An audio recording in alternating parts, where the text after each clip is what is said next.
just like for arrays, there is no function for matrices, stack matrices, on keeping track of the rows. There really isn't. So that's why you see me using variables in a lot of these to make sure that they're set to a certain component.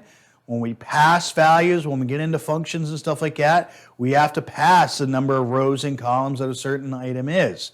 That'll change a little bit once we get into heap memory, but still, it's really important to understand that the C and C++, when it comes to stack arrays, it's going to be a little bit on the dumb side when it comes to that. So a couple of exercises here. The second one should look pretty darn familiar. So create the nested loop to display floor 1, which is 2 by 10 matrix. You saw that before. I'll leave that to you. And then number 2 is going to be interesting again. Create a nested loop to display the matrix D as such. Use the example above to kind of help us out here. And that's some of the stuff there. But you've seen this one before. So see if you can figure that one out. You've seen this one before, so see if you can figure that one out.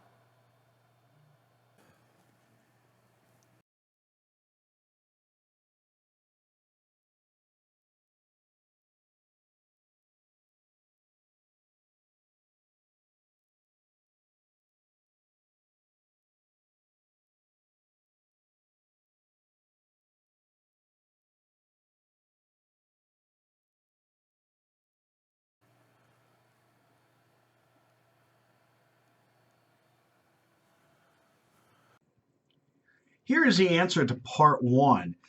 I broke it down to a few pieces here just to make sure that we're good to go, but I'm also going over a couple things as well. So first of all, our floor 1 matrix was 2 by 10. So there's many different ways of doing this, but frankly, created 2 by 10, then I went ahead and filled it in with character values. The character values, they could have been whatever you wanted, but it did have to be characters, or at least be consistent. And notes they're characters.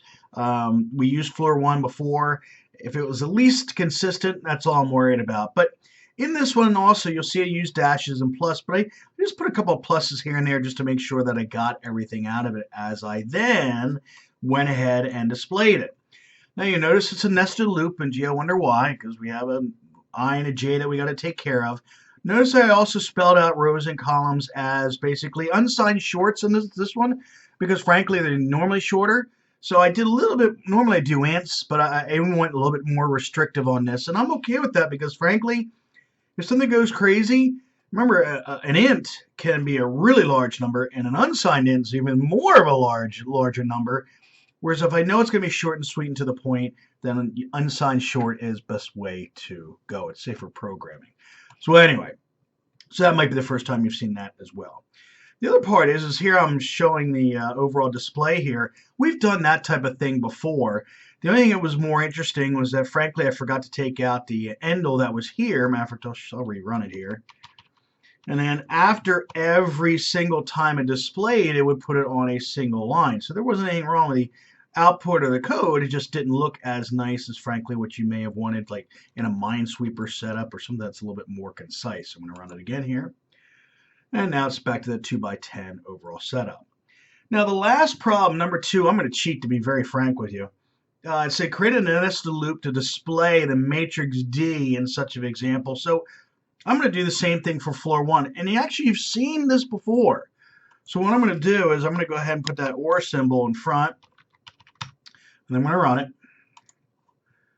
And you'll notice it almost gets all of it, but I need to have that last OR symbol at the end of the row.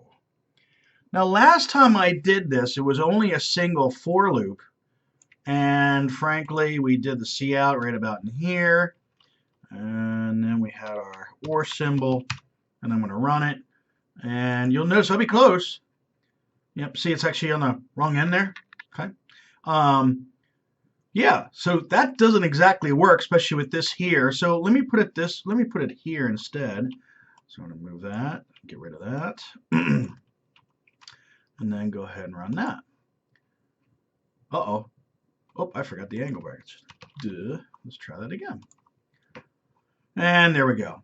Notice again, this is taking care of the very last thing that's done in, well, columns. Because remember, I know you probably want to say rows, but remember, everything inside of that for loop, so the nested for loop, everything that's inside of that for loop is going to be taken care of with columns. So all of that is columns. This is the last thing. It's the last stupid thing that I need to do when I'm done with that column is add one more of those brackets there, or symbol, whatever you want to call it, and then it loops back again. So that's how we would set up our display if we're doing something tabular or something of that nature with using matrices and with using nested for loops. Hope this was good. Let me know if you have any questions. We'll go from there. On to the next.